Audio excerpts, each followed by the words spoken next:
Agárrate con Patricia Poleo. Opinión estremecedora. Buenas noches, bienvenidos a Agárrate. Feliz comienzo de semana. Bueno, yo quiero darle la bienvenida a un nuevo aliado. En este caso es una aliada. Se trata de Maru Consign. Si tú tienes una cartera de diseñador que no uses, que está nuevecita, bueno, tú llamas a Maru Consign porque ella te va a dar dinero en efectivo por tu cartera, en dólares además. Pero además, ellos tienen esas mismas carteras que ellos compran, las tienen para vender. Entonces puedes adquirir una cartera de diseñador de esas costosísimas en muy buen precio y con su certificación de origen. Fíjense esta, por ejemplo, que está aquí, que es una cartera Valentino. Qué bella es, porque el color de verdad que es espectacular. Bueno, esto fue una clienta de Maru Consign que se la entregó a ellos. Ellos certificaron su origen, certificaron que es realmente una Valentino. Bueno, y ahora Maru Consign la vende para quien la quiera y está realmente a muy buen precio para hacer una cartera Valentino. Pero también tienen Hermès, Chanel, Louis Vuitton, todas esas cosas de diseñador que son carísimas si las compras nuevas, pero que ellas las tienen como que si estuvieran de verdad acabadas de sacar de la tienda. Hoy es lunes y hoy tenemos a Eleonora Brusual porque la verdad es que todo el mundo quiso que Eleonora estuviera nuevamente con nosotros, que abriera la semana con nosotros. Todo el mundo quedó encantado con Eleonora por no solo lo que dice, sino la forma en que lo dice. Buenas noches, Eleonora, ¿cómo estás? Bien, Patricia, muchas gracias. Que estoy muy complacida por los comentarios, por la cantidad de gente que ve tu programa en YouTube, es extraordinario. Y bueno, tampoco uno puede desdeñar la oportunidad de decir tanto y en un medio que llega a tanta gente. Claro, porque eso es lo importante de las redes, lo maravilloso de las redes, Eleonora, que ha democratizado la información. Es decir, no hay que estar en una gran cadena de televisión y en cableras, ni nada de eso, para que el mensaje llegue y para que nosotros podamos ser libres, los periodistas, de decir lo que queremos decir y lo que tenemos que decir. Sí, eso lo comentábamos el programa pasado, ¿no? Cómo realmente las redes sociales y la internet en general, toda la comunicación digital ha cambiado absolutamente a aquellos especies de reyesuelos que decidían quién hablaba, quién no hablaba, a quién se vetaba, a quién no se presentaba. Y hoy hay otras vías, otras formas de llegarle a la gente, a la ciudadanía, a los internautas, que son además tan agradecidos de la información. Así es. Eleonora, todo el mundo quiere oír tu opinión, aunque ya la leímos en tu columna, de, bueno, esto que ocurrió la semana pasada. Primero vino lo del aula magna, después el frente, no me termino de aprender el nombre, pero ya tú sabes de qué te estoy hablando y todo el mundo sabe. ¿Qué opinas tú de eso? Y paralelo a esto, está Julio Borges girando por el mundo, está reuniéndose con presidentes, expresidentes, etcétera, etcétera. Bueno, y uno no sabe a dónde va a terminar todo esto. Hoy da Antonio Ledesma unas declaraciones desde España donde pide la intervención internacional, la ayuda humanitaria, pero es que como que no se le ve el queso a la tostada, las cosas no terminan como de desarrollarse, Eleonora. Y mientras tanto, el régimen corriendo hacia el 20 de mayo para sus elecciones y consolidarse ahí en el poder. Mira, esto es muy dramático. Yo lo llamo una especie de nueva franquicia, ¿no? Primero vivimos la coordinadora democrática, la recuerdas perfectamente, Patricia. Después vivimos y hemos estado viviendo y padeciendo la MUD. Y ahora esa misma MUD, porque allí están todos, reaparecen en un enroque al que han dado a llamar Frente Amplio Venezuela Libre. Solamente con ver las fotos uno tiene que, sin necesidad de ser nada genial, pues tiene que darse cuenta de lo que está sucediendo y de cuál es la intención. No pueden continuar aplazando la salida a este horror, el fin de este horror. No lo digo yo, no lo dices tú, no es tu condición de exiliada, no es mi condición de venezolana en este país de dolor y de sufrimiento, es la condición de millones de seres que están muriendo de hambre, de millones de seres que no encuentran medicamentos, el dolor infinito de las víctimas y de los familiares de los que son víctimas del AMPA, que además todos sabemos que está allí impune porque muchas veces es uno de los brazos armados de este régimen.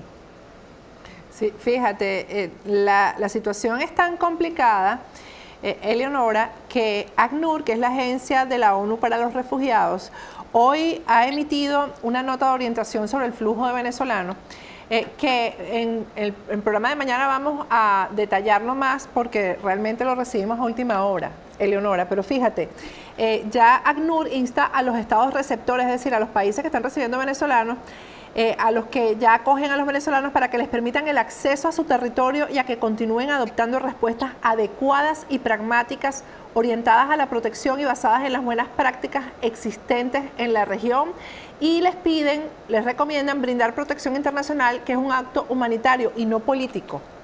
Es decir, que ya no es necesario demostrar que tú eres un perseguido político, de estos que están en las cárceles, que eres un militar, un periodista. No, ya es una cuestión de catástrofe humanitaria. Y ACNUR lo ha ya declarado de esa manera el día de hoy, Eleonora. Sí, Filippo Grandi, el alto comisionado de Naciones Unidas para los Refugiados, lo ha dicho muy claramente. Y es importantísimo también que se lea con exactitud qué significa esta decisión del alto comisionado de Naciones Unidas para los Refugiados, porque también es muy peligroso, Patricia, y lo sabemos tú y yo y cualquiera que maneje la información, que cuando las cosas no se leen correctamente, causan a veces muchísimas decepciones y muchísima desesperanza.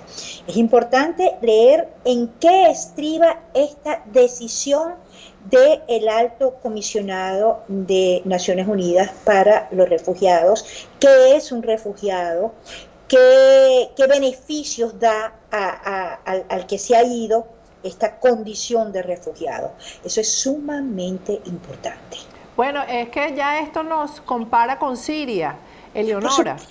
Por supuesto, y nos compara con los que llegan del África subsahariana a las costas mediterráneas.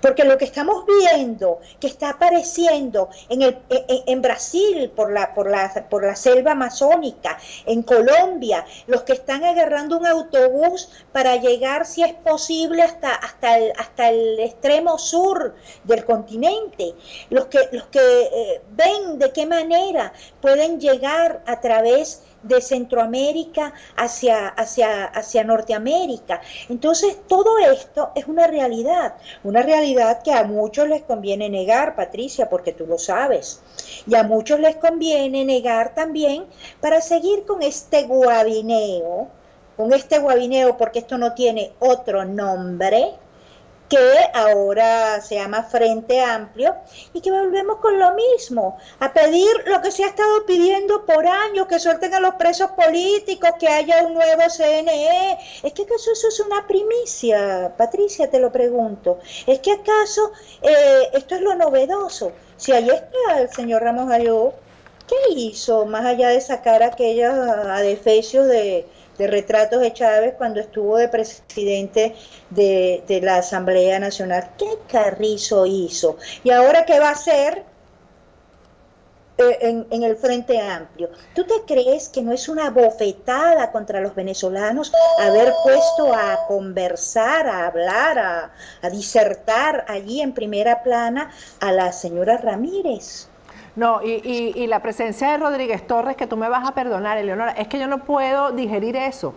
No lo puedo digerir. No podemos digerir, Patricia, porque cómo se nos va a olvidar que es el gran constructor de la tumba, donde tanta gente ha dejado la vida en torturas. ¿O es que se olvidaron de la masacre que ese hombre ordenó en el 2014? Ah, pero no vamos a dejar las cosas así, Patricia. Al pan pan y al vino vino. Allí le abrieron la Universidad Católica para que ese esbirro hablara, y con él estaba Capriles, y con él aparece Eduardo Fernández. Entonces, ¿hasta cuándo, chica? ¿Hasta cuándo la alcahuetería? ¿Hasta cuándo la complicidad? ¿Hasta cuándo el dolor que parece que solo nos afecta a un grupo, pero a esos que se han erigido en líderes, pues no les importa un pito, porque son ellos los que se han erigido en líderes, no nosotros a ellos. Entonces te voy a decir una cosa, Patricia. Rodríguez Torres es una cosa de verdad abominable. Hasta hace poco se presentaba con aquel orgullo de que él era del 4F, y ahora resulta que él cree que a nosotros se nos olvidó lo que es él. Pero es que él particularmente, tú sabes que este fin de semana en una reunión de amigos estábamos conversando acerca de el que ha sido chavista, pero no ha tenido cargos de responsabilidad. Pero, bueno, por supuesto uno tiene que recibirlo de este lado, Eleonora, porque eso hay que aclararlo, ¿no? Porque hay una campaña que tenemos que recibirlos a todos y darles lugares de importancia. Bueno, pero explícame tú el caso de Gabriela Ramírez, que fue defensora del pueblo y defendió las torturas, y el caso de Rodríguez Torres, que fue personalmente un esbirro del régimen, un torturador. Entonces, ¿cómo se acepta este lado? Matando, cuando él irrumpió en el escenario venezolano, allá por el 4F, ¿qué hizo? Trató de matar a doña Blanca de Pérez, porque él no fue con aquellas tanquetas a jugar dominó. Pero es que además hay presos políticos, hay personas en el exilio por responsabilidad de Rodríguez Torres, por su persecución particular. Entonces, ¿cómo se le recibe como que si no hubiera pasado nada? Vamos a ir a un corte, Eleonora, para que hablemos al regreso de... Ya hoy Soy Venezuela, y cuando digo Soy Venezuela lo vi en las redes de Diego Arria, de Antonio Ledesma y de María Corina Machado. Dicen que van a ir a Lima para la reunión, para la Cumbre de las Américas, y yo veo que esto se está como alargando mucho, porque estamos hablando de que Lima es 12 de abril, ya faltaría apenas un mes para estas elecciones, o sea, se está alargando mucho para anunciar algunas medidas. Yo, por ejemplo, estuve hablando con algunos sindicatos el fin de semana y dicen que ellos están listos para una huelga general, pero yo también me pregunto, Leonora, ¿eso es una solución? Porque yo no sé, vamos a ir a un corte y al regreso conversamos sobre qué es lo que se puede hacer, porque es lo que la gente está en estado de desesperación. Dígame la gente en Mérida que estuvo, creo que 3 días sin luz, o no sé cuántos días sin luz. Siguen todavía con apagones intermitentes. Bueno, entonces tú cómo le dices a esa gente, mira, el 12 de abril nosotros vamos a Perú y entonces ahí vamos a ver qué hacemos, y entonces el otro viajando por el otro, todo el mundo viajando y reuniéndose. Al regreso seguimos conversando con Eleonora, pero primero quiero hacerles la recomendación a quienes me preguntan cuál es la mejor manera de venir a Estados Unidos y de tener un estatus migratorio, sin duda alguna, es con la certificación laboral. La certificación laboral te va a llevar directamente a una residencia permanente en los Estados Unidos, beneficia al que solicita la certificación y a todo su grupo familiar, y nosotros recomendamos sin duda alguna a Raúl Sebasco, porque es el mejor en certificaciones laborales. Ahí tienes un número de teléfono en pantalla. El otro día me llamaron y me tuvieron 1 hora en el teléfono para que yo explicara la certificación laboral. El que la tiene que explicar es Raúl Sebasco. Ahí tienen el número de teléfono para que llamen directamente desde Venezuela. Vamos a un corte y al regreso sigo hablando con Eleonora Bruzual. Ya volvemos.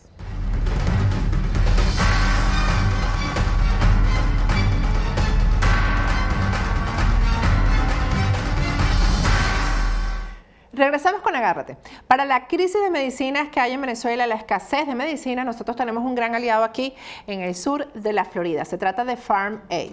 Visita la página web de PharmAid, que es www.farm-aidrx.com, y ahí vas a poder leer las condiciones para que ellos no solamente te vendan la medicina, sino que te la envíen a Venezuela. Bueno, y para quienes vivimos aquí en el sur de la Florida, PharmAid está afiliada a todas las empresas de seguro, así que con tu tarjetica de seguro todo te va a salir muchísimo más económico. Bueno, estoy conversando con Eleonora Bruzual. Eleonora, ¿qué se puede hacer en estas circunstancias? Porque los días van pasando. Yo cada vez que digo, bueno, bienvenidos a feliz semana, entonces entiendo que es otro lunes y van pasando las semanas y esta gente está trabajando en su campaña electoral en función del 20 de mayo y no se ve realmente una disposición de un sector de la oposición a evitar lo que obviamente ya está por ocurrir. Pero es que además es una cachetada, chica, en la cara de los dolientes. Tú sabes lo que es que aquí se está ya hablando con gente seria, economistas serios, del 80% de inflación. Entonces tú dices, Dios mío, es que tú sales aquí, ya tú tienes tiempo que no has podido volver a tu país.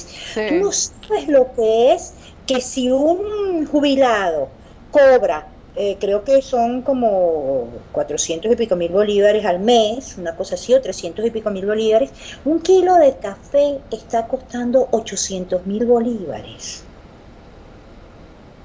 Bueno, para mí esas cifras, ¿sabes? Son inmanejables. Esas cifras son inmanejables para mí. Exacto, es que es una cosa que tú te pones a pensarlo y dices, Dios mío, pero es que aquí hay hambre. Aquí hay hambre silvestre, no es que hay, no, tú ves, mira, los bomberos, las personas, los empleados de la estación de gasolina donde yo he echado gasolina toda mi vida, están, chicas, esa gente ha rebajado, son unos esqueleticos, los pantalones parecen bombachos de lo grande que les queda. Entonces, oye, y todavía tienen los riñones en el Frente Amplio de seguir hablando la misma paja. Por favor. Y entonces tú ves que hay foquitas que te dicen, bueno, ¿y tú qué propones? Yo propongo que tengan más respeto hacia los ciudadanos.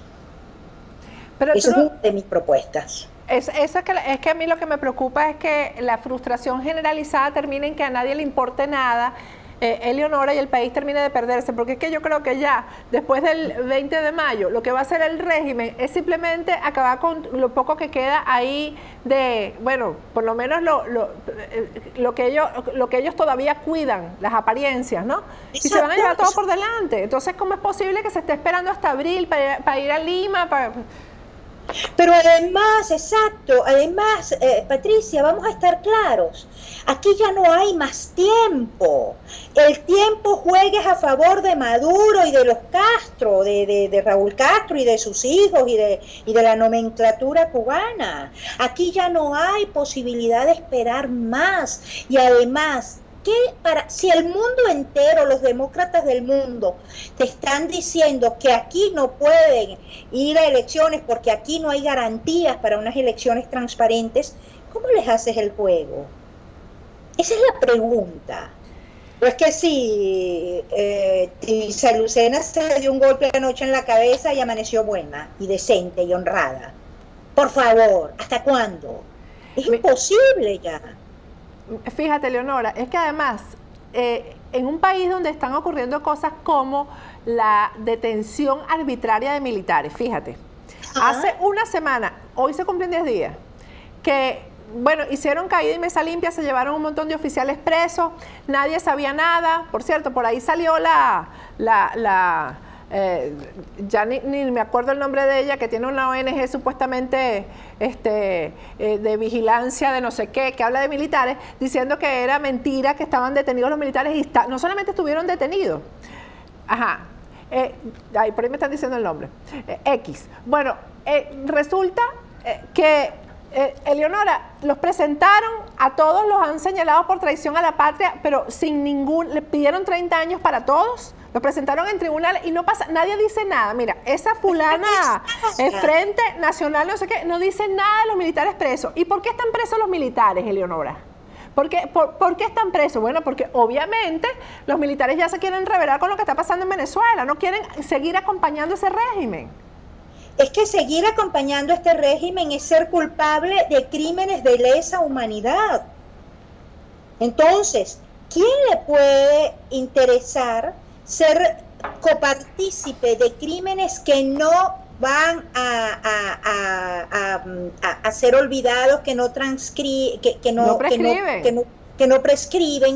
Entonces, esos militares que sí durante mucho tiempo han apoyado, y muchos militares apoyan esta narcotiranía, pero, oye, ¿por qué no sale esa oposición protagónica que tiene tantas franquicias y ha tenido tantas franquicias, y ahora la nueva es el Frente Amplio, primero a decir quiénes están, a preguntar por ellos, a buscar que se les respeten sus derechos, a que esos militares sientan también que el mundo civil está interesado en ellos? A mí me dijo hace un tiempo un militar, Patricia, y me impactó tanto, y es tan verdad, me dijo: los militares sabemos quién es cada civil que protagoniza en la política en Venezuela. Sin embargo, esos que protagonizan en la política poco saben de lo que son los militares. Bueno, fíjate, qué grave ha sido todo eso, ¿no? Es una de las cosas que yo le cuestioné mucho a Henry Ramos Alub. Eso de tratar a los militares como si fueran basura, es que de ese problema no se va a salir si no hay una disposición del sector militar, Eleonora. Porque mientras... Claro, yo te digo, a mí no me gustan los militares, ¿no? Realmente no me gustan. Pero es que no se trata de que los militares tomen el poder, se trata de que los militares son los policías de la Constitución y tienen que hacer su trabajo. Por supuesto, y que retornen a la verdadera posición de lo que significa el estamento militar. Bueno, porque definitivamente han demostrado que como administradores, como no sirven como cabezas de Estado, no funcionan, ellos tienen su papel.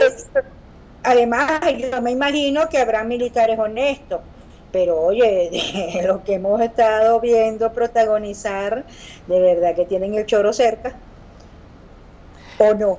Así es. Ajá. Así es. Todo lo que ha pasado además dentro de, por ejemplo, dentro de la industria petrolera, todo ha tenido la complacencia de los militares y además la colaboración de los militares. El DEFAC con la industria petrolera. Patricia, y algo que haya tenido más el beneplácito militar que la entrega de la soberanía venezolana a Cuba. Exactamente. No se puede ser tan cabrones, porque eso no tiene otro nombre. Eso no tiene otro nombre. Aquella foto indigna de Paino López arrodillado frente a Fidel Castro.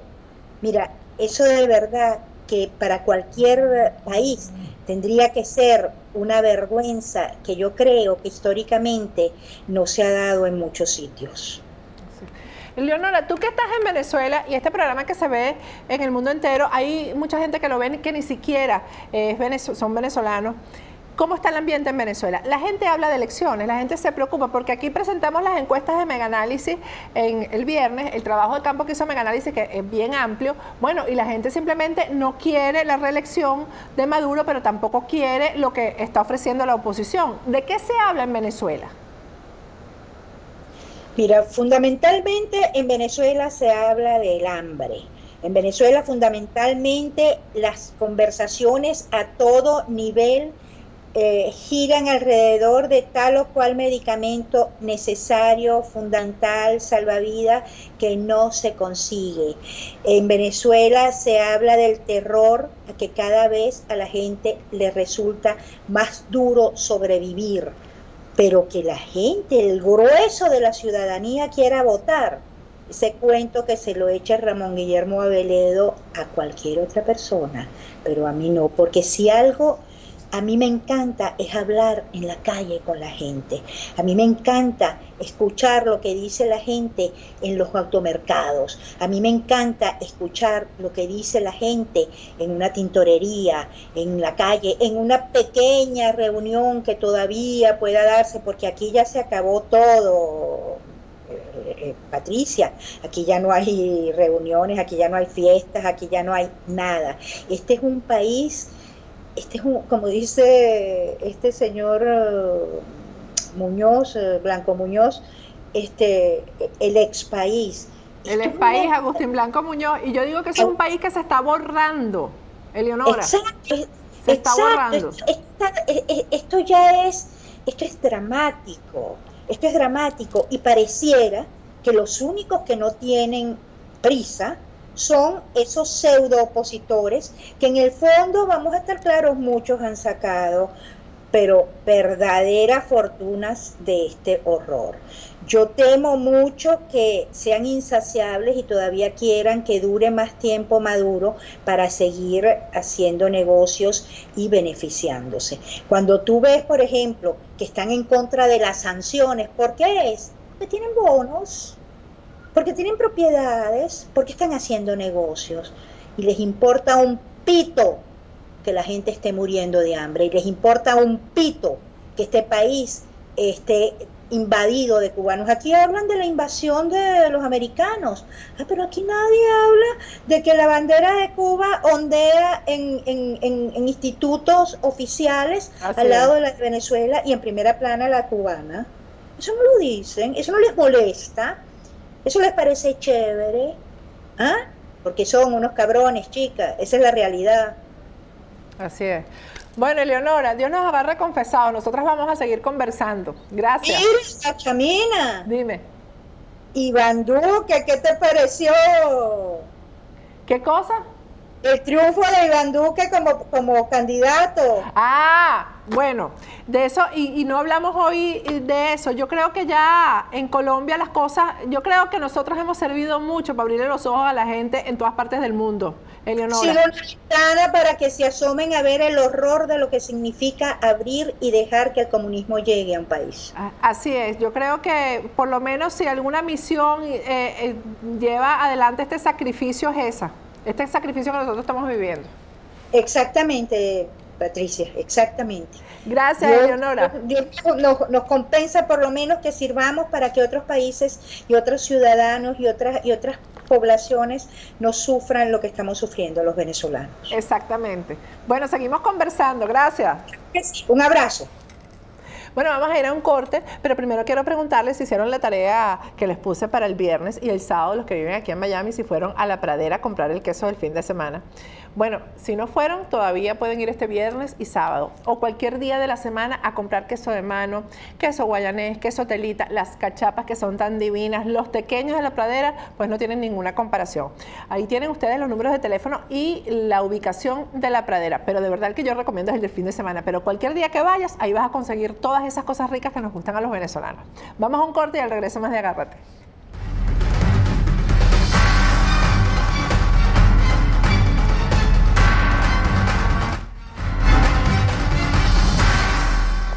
Regresamos con Agárrate. Todos los venezolanos en el mundo entero, todos los que estamos fuera de Venezuela, enviamos siempre esas cosas tan importantes y tan necesarias ahora a nuestra familia, a nuestros amigos, tanto en Venezuela como en Panamá, porque en Panamá también casi todos tenemos familia en Panamá. El mejor aliado para esto es K-Export, que está aquí en el sur de la Florida, pero tú no tienes que vivir aquí para que K-Export lleve tu envío, porque tú abres tu casillero en K-Export. Por supuesto, visitas primero la página web de ellos, abres tu casillero, haces la compra online, envías todo a K-Export, ellos lo empaquetan y te lo envían tanto a Venezuela como a Panamá por vía aérea o marítima, como tú decidas. Así que visita a la gente de K-Export porque las encomiendas van a llegar en el tiempo exacto que ellos te lo dicen y además en perfectas condiciones. Hoy, por cierto, estoy mandando yo una de mis cajitas. Bueno, estoy aquí con una gran amiga, una colega, una gran profesional, Alexandra Velandia. Buenas noches, Alexandra, ¿cómo estás? Gracias, Patricia, gracias. Bueno, yo creo que de las cárceles de Venezuela se ha hablado mucho, pero la investigación que tiene Alexandra adelantada no la tiene nadie. Este tema de las cárceles en Venezuela, Alexandra, bueno, primero que yo te voy a decir una cosa, meterse una niña tan linda como tú en eso, yo no sé por qué decidiste ese tema en particular, ¿cómo fue eso? Ya te voy a explicar. Lo decidí porque Venezuela es una cárcel grande y porque parece mentira, pero todo lo que se vive dentro de una cárcel es lo que estamos viviendo, lo que viven los venezolanos que están en el país, pero en una escala diferente. En una cárcel manda un PRAN, en Venezuela ya sabemos quién manda. En una cárcel todo se hace bajo las leyes impuestas por esos pranes, no es bajo la ley, como todos sabemos. Exactamente. En Venezuela pasa lo mismo. En Venezuela se está haciendo lo que manda ese clan que tiene que ver con lo que es la narcodictadura, pues como la podemos llamar. Entonces es la repetición y la podemos hablar aquí porque parece mentira. En la cárcel viven en una burbuja Entonces, por ejemplo, uno dice, bueno, es que en las cárceles, y no estoy defendiendo esto, por supuesto que no, pero ellos tienen discoteca y ellos tienen estos y tienen otro. Bueno, eso es como el medio que dentro de algo que está muy mal, que no está funcionando bien porque no hay ley, porque no hay justicia, por el retardo procesal. Es lo mismo que sucede en Venezuela. El que se queda en Venezuela está viviendo dentro de una burbuja que puede hacerse para tratar de que no lo sacrifiquen, la inseguridad, no lo sacrifique la falta de medicinas, la falta de comida. Eso le llega a todos, al que está en la burbuja y fuera de la burbuja, a todo el mundo. Exactamente. Lamentablemente es así, eso afecta y perjudica a todo el mundo. Y estamos interligados. Que otra de las cosas, Alexandra, es que cuando en las cárceles no hay de verdad proyectos de reinserción en la sociedad, lo que ocurre ahí es que eso es un cuchillo para la garganta del ciudadano común, porque a lo mejor una persona que entró con un delito menor sale siendo un gran criminal. Fíjate, un caso que ocurrió hoy que me tiene impactada es el asesinato de un niño en España, de Gabriel Cruz, ¿no? Sí. Hay una conmoción porque fue su madrastra la que lo asesinó. Y entonces la crítica del ciudadano común es, bueno, ahora, porque parece que en las cárceles españolas sí hay verdaderos programas de reinserción. Entonces lo que dicen es, ahora la meten presa, entra en el programa de reinserción, estudia, se gradúa de una carrera y sale a vivir de la carrera que le pagamos todos los españoles. Pero definitivamente es mejor que salga una persona con una carrera a que salga con una carrera delictiva, ¿no? Y no con una carrera profesional. Sí, y leí también que ellos estaban criticando mucho el tiempo que hay por homicidio en España, que no es un tiempo que quizás en otros países puedan tomarse en consideración, y más con un niño, o sea, un menor. Es un caso muy doloroso, de verdad, impactante. Yo les recomiendo que lo revisen, porque de verdad que ha sido terrible. Alexandra, pero también en las cárceles hay quienes viven muy mal y quienes viven muy bien. Hay como un contraste muy fuerte allá adentro. Hay privilegios. ¿No? Hay privilegios. Ambas cosas son injustas, definitivamente. Por supuesto. En las cárceles hay privilegios y los privilegios dependen de lo que tú pagues, que es denominado causa. La causa es un dinero que te cobra el PRAN, que debes pagarlo semanalmente. Y debes pagarlo, mira, que a uno le parece insólito, pues hay su lista y su cuaderno, y entonces están lo que llaman los luceros, que son los que trabajan para el PRAN, donde, bueno, tú tienes que pagar el monto que en las cárceles varía, en fin. Pero no solamente eso, sino que entonces si tú tienes otro privilegio, además de ese, también lo pagas. Entonces tú pagas tu causa, que es tu impuesto por estar allá adentro, y después entonces pagas un porcentaje por el teléfono, un porcentaje si tú tienes un negocio de comida, porque dentro de las cárceles parece un mercado, ahí como un mercado, por decirte, el de Margarita. Entonces, bueno, están ahí friendo sus empanadas, haciendo su comida, lo que se consigue ahorita por la falta de comida. Dicen que se consigue más en las cárceles que afuera, en los mercados. Efectivamente, hay una variedad diferente, y además acuérdate que la ministra de Penitenciarías, cuando puede, envía camiones para allá con comida como parte de lo que puede, pero entonces ¿qué es lo que pasa? Que también lo reparte el PRAN, entonces vamos de nuevo a los privilegios, o sea, no hay una política de Estado, una política ministerial que vaya en concordancia de lo que debe hacerse con el que está privado de libertad. Por eso es que ves, entonces como por ejemplo que se comió las ratas y se enfermó, las ratas estas muertas, por eso es que tú ves que bueno, que están haciendo gatos en las cárceles. Por eso es que los ves desnutridos, como la fotografía que tú tienes aquí. Sí, ahorita les vamos a poner. Entonces es una situación muy grave que se está reflejando, y lo vemos todos en el país, porque vemos a todo el mundo comiendo en las calles, vemos a la gente que está desnutrida, allá adentro también, pero allá adentro no lo ves. Entonces el impacto es que, o sea, vas a presentar tú allí en la primicia esas fotografías, que son unas fotografías que se filtraron, vamos a ponerlas en pantalla que nos las completa. Enviaron desde una de las comisarías, la de Huaycaipuro, que es del estado Miranda, de los 21 municipios allá, donde entonces tú puedes ver que están totalmente desnutridos, que es lo que el gobierno venezolano no quiere que salga, porque busca tapar la realidad de las cárceles, porque hay todos esos subnegocios del gobierno con los que están. Entonces podemos hablar de los pranes que están allí manejando eso, los nexos con el gobierno, de los nexos de ellos con las bandas delictivas que tienen en la calle, de los que van y se esconden dentro de las cárceles. Entonces es una situación terrible. Por ejemplo, el PRAN de la PBG, el que le dicen Viru, Franklin Masacre, que lo mataron el año pasado, en diciembre, que fue el que desalojaron, que apareció la fosa común, donde daban un número de cadáveres que, por las denuncias que están dando los familiares de los presos, no tiene nada que ver, hablaban creo que 7, algo así era, y no, bueno, se habla de muchísimo más. Él lo asesinaron en diciembre, pero por ejemplo ese prank fue que él se entregó, o sea, él a motus propio fue y se metió en la PBG y dijo, bueno, aquí estoy porque lo estaba buscando la OLP, porque para él era más seguro estar dentro de la cárcel que estar fuera. Entonces son las cosas insólitas que tú dices, bueno, ya va, ¿cómo es esto?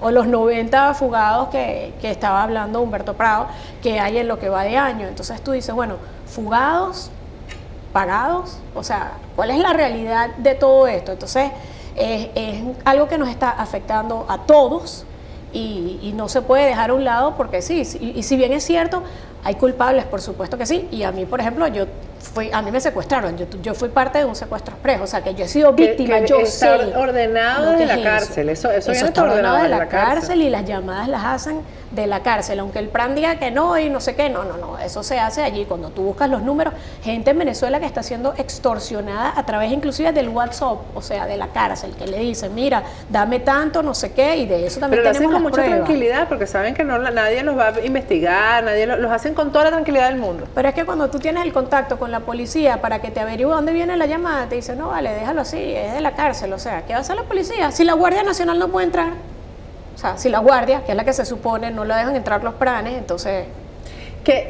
¿Cómo llega un preso a ser PRAN de una cárcel, Alexandra? Con las armas, con la fuerza, con el poder de las armas y matando al que haya tenido el control allí. Es horrible, es una cosa horrible porque además mueren otros que no tienen nada que ver allí. Muchas veces secuestran familiares de las víctimas, de los mismos presos que están allí, que se convierten en víctimas. Lo que pasó en la PBG, que bueno, que cuando el gobierno quiso hacer la toma, que estaba Franklin Masacre, dejaron adentro la visita. Hay dos versiones, la versión del PRAN es que ellos se quedaron por decisión propia y la versión de muchos de los que estaban allí es que estaban obligados a quedarse. Lo cierto es que bueno, que estaban corriendo peligro una visita donde habían hasta niños. Entonces, si no se pone como un parado a esto, o sea, no se habla, si esto no se destapa, esta es otra olla de esas que nadie sabe qué está pasando allí. Sí, ¿no? Porque es que además tú sabes lo que a mí me llama la atención, Alexandra, que la familia no denuncia. Yo me imagino que por miedo, los familiares no denuncian. Y yo me entero, y tú también te tienes que enterar de presos que mueren de hambre, se están muriendo de hambre, los sacan de las cárceles, bueno, le entregan el cadáver a su familia, y si aparece la familia, y si no, pues que en una fosa común. Pero no hay denuncia formal sobre esto. Bueno, las denuncias se van a pagar con la vida del que lo haga, ¿ok? Por ejemplo, todo el material que yo tengo, que es el que estoy trabajando para el documental que tú sabes, si alguien llegase a descubrir, tanto de la cárcel como del gobierno, quién me dio el material, esa es una persona que paga con la vida, pues, y por eso las amenazas que tengo yo también. Tú publicaste, porque fuiste tú la que reveló que había una entidad bancaria dentro de una cárcel, en Banesco para ser específico, ¿no? Con el nombre de Banesco. Bueno, exacto, con el nombre de Banesco. Yo me imagino que voltearon esa cárcel para saber quién te había mandado la foto, ¿no? Claro, inclusive el PRAN dio la orden, que le quitaron los teléfonos, el PRAN le quitó los teléfonos a todos los que le pagaban el privilegio por tenerlo, se los revisaron y bueno, dio la orden de que no se podía filtrar más la información, y como todos los venezolanos lo vieron, el SEBIN, la Guardia Nacional y el Ministerio de Penitenciaría fueron con la brillante idea de decir que era una pizzería. Sí. Yo los dejé, que ellos lo dijeran durante 3 días, que bueno, que se embarraran bastante, porque de verdad que así como siembran a los venezolanos, entonces bueno, la idea era demostrar precisamente cómo ellos son capaces también de sembrarnos a los que levantamos la voz en contra de ellos. Dejé que durante 3 días ellos siguieran con su mentira, y entonces fue cuando les publicamos, que tú también lo publicaste, sí, el video ese del banco, donde bueno, o sea, era irrefutable, pues entonces quedó demostrado que el mismo gobierno, a través de sus instituciones, si quieres llamarlas instituciones, porque las instituciones son cuando funcionan, es capaz de sembrar a un periodista, y es capaz de sembrar una denuncia tan grave como esa. Pero porque hablando de eso, y que eso tiene que ver con muchos casos en particular, también hay gente que se presta para para que eso funcione, ¿sabes? Para que el descrédito al periodista funcione. Entonces empiezan a regar la tesis del gobierno. Cuando se trata de periodistas, por eso es que yo siempre le digo a la gente, fíjense quiénes son los periodistas que dan la información, que no son cuentas anónimas. Alexandra tiene de verdad toda una trayectoria en periodismo de investigación. Bueno, entonces se pone la gente también, no, pero lo que dijo Alexandra Velandia es mentira. Entonces empiezan a divulgar lo que el gobierno está tratando de imponer como matriz de opinión. A mí me escribía la gente, mire, a usted la fregada, mira, que es mentira, que no sé qué. Y yo con mi videíto guardado, con mi estrategia de no, vamos a dejar que esto corra, vamos a dejar que ellos sigan explicando, que ellos sigan enredados, que de hecho es la rueda de prensa donde la ministra Iris Varela dice, no, bueno, mira, yo di órdenes para que esa periodista se tomen acciones legales en su contra. Bueno, todo eso tenía que salir para demostrar la persecución que se hace y al periodismo, pero también a la verdad, también a que el país esté involucrado en hechos que son totalmente ilícitos. Bueno, había que dejar que eso corriera para después decir, no señora, ya va, venga acá, yo le mostré a usted las cuentas, ¿a nombre de quién? ¿Qué pasó con esa persona?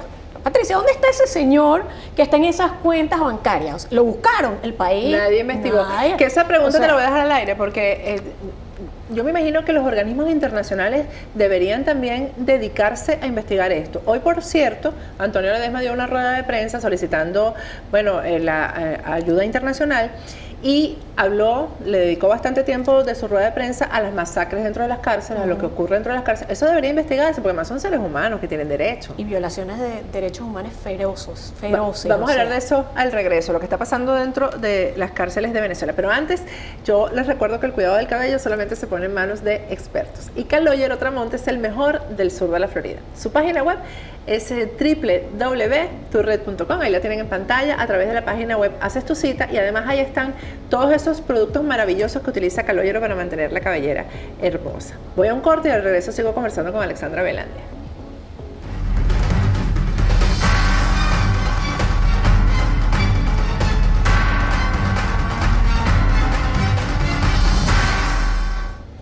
Regresamos con Agárrate.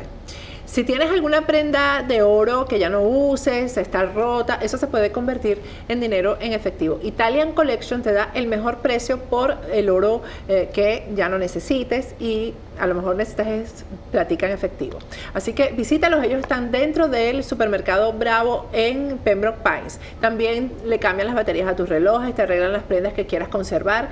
De verdad son una maravilla y tienen una gran variedad de prendas para elegir. Así que visítalos, están adentro del supermercado Bravo en Pembroke Pines. Estoy conversando con Alexandra Velandia, el tema de las cárceles de Venezuela, que nadie lo maneja como lo maneja ella. Tiene pruebas que todavía no ha mostrado, tiene muchas cosas importantes.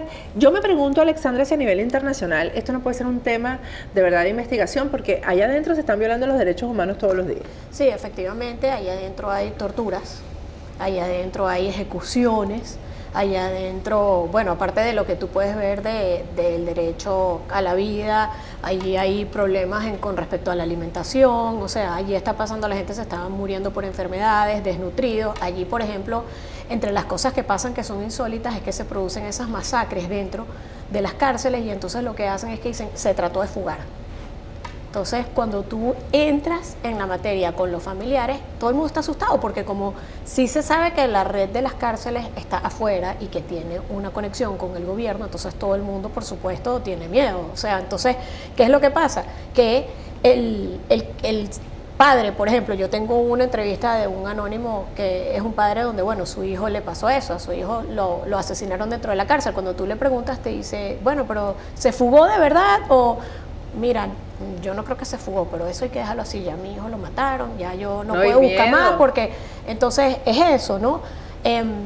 Hay gente que valientemente, de verdad, uno se queda abismado cuando te dice, no, mira, yo sí voy a denunciar el caso porque a mí me lo mató el PRAN, porque a mí me sucedió.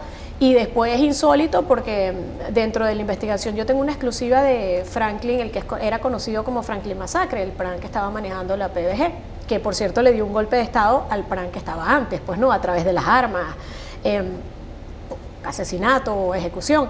Y cuando ya estaba muy asustado que ya le iban a tomar la cárcel, pues se comunicó conmigo y me pidió que quería que yo le hiciera una entrevista. Yo le dije, mira, por supuesto, yo te la hago, pero esto va a ser utilizado para el momento que yo revele mi material. O sea, esto no es que yo te lo voy a poner ya, que si tú quieres tener un puente con el gobierno, además yo soy la menos indicada, porque si yo más bien lo que estoy diciendo es que están persiguiéndome, me están buscando a mí. Bueno, no importa, que quede esto. Pero entonces es insólito cuando tú oyes un plan que ejecutó gente por lo que dicen las denuncias, ¿verdad? Ahí adentro, más que se consiguió la fosa común, que además se consiguió, pero todavía tampoco sabemos. Nadie, no se habla más de eso. O sea, exacto, o sea, hay una fosa, sí, bueno, ¿y dónde salieron? ¿Quién es el responsable? Señora ministro, ¿qué está pasando? Bueno, ahí nadie sabe, pues, ¿no? ¿Quiénes eran? Porque no hay número, tampoco real de, o sea, se tiene una idea de lo que hay en las cárceles, pero como el que entra y visita se puede quedar, como el que el otro se puede salir, como está en la fuga, ya está todo esto. Y que además quiero hacerle un reconocimiento tanto a Carlos Nieto Palma como a Humberto Prado, que de verdad que son dos y siguen haciendo el trabajo increíble, hay que quitarse el sombrero con esa gente. Esos son los números pues reales que se pueden manejar y las verdades en cuanto a todo esto, por lo que quería ir con este plan. Entonces tú ves que el tipo te dice a ti, bueno, mira, es que lo que pasa es que yo ahora temo por mi vida. Y tú dices, mira, pero ¿cómo que tú temes por tu vida si tú eres el que tiene las armas allá adentro? Tú eres el que has tomado decide todo quién vive y quién muere. Decidió. Pero entonces es eso, es además entonces como esa espiral de violencia que tú no sabes dónde termina y que realmente si no se le pone el ojo a las cárceles y a los privados de libertad, no sabes quiénes son los que se están fugando, quiénes son los que... Está el plan Callapa que supuestamente se hizo con la intención de, como hay el retardo procesal y hay gente... Eso te iba a preguntar, porque fíjate, hoy por cierto se dio un caso, hablando de los presos políticos, bueno, nuevamente el caso de Vilca Fernández. Vilca Fernández hoy tenía audiencia para iniciar el juicio, yo creo que Vilca ya va para 3 años preso, tiene 2 años preso ya. Bueno, para iniciar el juicio, otra vez suspendida la audiencia, a Vilca lo fueron a trasladar, lo devolvieron a su celda. Bueno, eso pasa con los presos políticos porque no tienen pruebas contra ellos, entonces ¿cómo los van a llevar a juicio? Pero pasa también con los presos comunes. Entonces, ¿qué hacen los tribunales, Alexandra? Sí, en el caso de los presos políticos yo pienso que es una manipulación de justicia que hay de venganza, pues, para que tú sabes, pues mantenerlos allí. En el caso de los presos comunes lo que pasa es bastante parecido. Los muchachos, obviamente, muchos de ellos, bueno, y las mujeres también, pero hablando de los hombres, que es con quienes yo más he entrado en contacto y los que estoy manejando de verdad su información. ¿Qué es lo que pasa? Que no tienen con qué pagar los abogados, o sea, les cuesta mucho, entonces los mantienen allí, hay el retardo procesal y hay inocentes como culpables. Entonces a veces hay una persona, el inocente que tiene, pero que tiene hasta 3 años ahí y ni siquiera, o sea, cuando se supone que tiene que ser 45 días, entonces tú dices, bueno, ¿qué es esto? Y además entonces los ponen, ni siquiera es que están de acuerdo al delito que cometieron, o los que están investigados, no, entonces tú ves que de repente tienen un asesino en serie con un muchacho que a lo mejor está allí porque lo sembraron, porque también ocurre en Venezuela, y como me dicen ellos a mí, mire, métase a investigar. Por venganza. Y policías que se vengan porque alguien le quitó la novia, porque una hermana, entonces ahí los llevan y como un depósito, pues, de seres humanos, es lo que es eso. Muchos de ellos me dicen a mí, mire, si usted investiga y busque para que usted vea que a todos nos ponen el mismo cuchillo y el mismo teléfono robado. Y yo digo, esto no puede ser. Pues hablando en ese caso de eso, y de todos modos, los que son culpables, entonces también está el retardo procesal. Claro. Pero entonces, ¿qué hicieron? Buscaron el plan Callapa. El plan Callapa lo que es que van para allá y entonces, imagínate, les dicen, los obligan y les dicen, no, mira, asume la pena, porque si tú quieres salir antes, mejor es que asumas. Y a veces hay gente que ha confesado y me ha dicho, mira, vale, yo era inocente, pero yo tengo aquí 3, 4 años. Ya no soy, o sea, dejé de ser inocente. No, y mira, yo prefiero asumir mi pena, porque entonces si asumo la pena, me van a quitar años, voy a salir más rápido que si no la asumo. Entonces, es cuando tú dices, hay todo un problema de justicia y, o sea, pero un manejo que una no cosa filosófica, limpio. Alexandra, de que verán también de que el que sí es un criminal le va bien y el que no es criminal le está yendo mal. Entonces dicen, bueno, entonces para que yo me he portado bien en la vida, caí aquí injustamente y entonces este que se ha matado, asesinado, secuestrado está bien y yo estoy mal. Es el que tiene el contacto con el gobierno, es el que manda en la cárcel, es el que recibe el dinero, es el que yo le tengo que pagar, mi vida está dependiendo de él, no puedo abrir la boca, no puedo decir. Lo primero que te dice un preso cuando tú hablas con él es que mira ya, pero no puedes decir nada porque mi vida está en peligro o la vida de mis familiares. Sí, no, mira, yo te lo entiendo porque la mía también. O sea, yo entiendo el mundo de cómo se está manejando, pero bueno, vamos a tratar de mostrar esa realidad y por eso es que entonces se van logrando fotografías de este tipo. Exacto. Que tú tienes el video allí del régimen cerrado. Sí, vamos a verlo porque eso te lo iba a preguntar, la politización, lo que está pasando dentro de las cárceles. Ahora vienen elecciones. ¿Cómo utiliza el régimen a los presos en el caso de las elecciones? Ahí tienen ustedes, no sé si eso tiene audio. No tiene audio.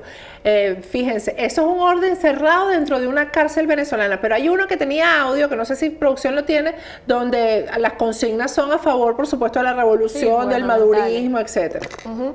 Lo que pasa con estas cárceles es, primero, que la mayoría de los presos no están en estas cárceles de este régimen cerrado, la mayoría, y para aclarar, o sea, las de régimen abierto son las que, para hablar coloquial, son las que manejan los planes y las de régimen cerrado son las que maneja el gobierno. Entonces son estas de uniforme. Las que el gobierno tiene controladas. Pero la mayoría de los presos no está ahí, señores, la mayoría de los presos están en las que están controladas por los planes.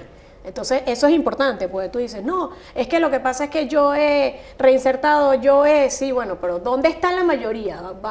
Explícame la verdad, la mayoría están en las que están manejadas por los planes. Sin embargo, lo que pasa con estas cárceles, según las denuncias de los familiares y las pruebas también que hay, es que estos son los que le caen a palo el gobierno durísimo y entonces, bueno, obviamente no se sabe nada, no se dice nada, porque es que mantienen todo en secreto y además entonces pueden pagar con la vida. Entonces, estos son los que están siendo golpeados y torturados allá adentro. Mientras que en los otros, bueno, te basas por el régimen del PRAN y te dicen los mismos presos. Lo que pasa es que con el PRAN, yo me pongo de acuerdo, si yo pago, si yo esto, si yo lo otro, si yo no me salgo de las normas de él. Entonces, es insólito. Habría que hacer una investigación también, Alexandra, sobre la corrupción en las cárceles. Porque fíjate, yo estoy segura que para esas cárceles hay partidas de dotación de todo tipo, partidas de alimentación, y ahí esas partidas, todo ese dinero se lo agarran. Yo de hecho hice una denuncia una vez sobre el hermano de Tarek El Aissami cuando estaba en el Ministerio del Interior, bueno, que tenía los contratos de las cárceles y lo que supuestamente le vendía a las cárceles nunca llegó a las cárceles. O sea que debe haber una red de corrupción también detrás de esto. Las denuncias también que yo tengo mucho es el cobro que le hacen a los familiares. Entonces, bueno, tú quieres pasar, aparte del cobro de las armas, de lo que estamos hablando ya grave, de otro nivel, ¿no? Pero para los familiares entonces se convierte, bueno, es que hoy no es día de visita, pero pagas tanto, no, bueno, es que no se permiten niños, pero los vas a meter, pero es que quieres la comida. Hasta el día siguiente, entonces, porque ahí dejan a las mujeres hasta el día siguiente. Sí, bueno, y también salen, acuérdate del plan Wilmito, que lo agarraron en Margarita, pues, o sea, ¿sabes? Que le cayeron a tiros en Margarita y bueno, y después entonces se supo que era que le habían dado ese permiso, la ministra y no sé qué, pero de todas, o que te hablé de Franklin Masacre que entró a la cárcel, bueno, de motus propios. Entonces es toda una red donde tú al final no sabes, sino que vas investigando y vas entrando y vas dándote cuenta. Todas estas cosas que pasan dentro de las cárceles en cuanto a violaciones a derechos humanos pueden ser investigadas internacionalmente también. Sí, por supuesto, sí. Lo que pasa es que el denunciante, que es lo que tú dices, tiene miedo. El preso o el familiar del preso tiene miedo. Tiene mucho miedo, mucho miedo. Además es entendible porque si saben que tú dices que diste esa información, lo vas a pagar con la vida. O sea, y nadie quiere que te maten a ti o que te maten a tu familiar. Sin embargo, se ha venido haciendo una recopilación bastante importante donde se puede demostrar en esta investigación que existen estas violaciones de derechos humanos, desde ejecuciones hasta torturas. Bueno, Alexandra, todos estamos esperando tu documental.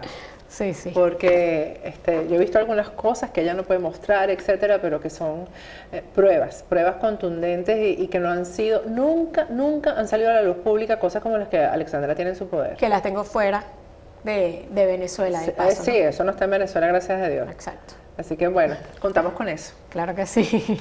Bueno, con esto yo me despido hasta mañana. Cuídense mucho. Mañana es martes de Nitu Pérez Osuna, así que no se lo pueden perder. Hasta mañana.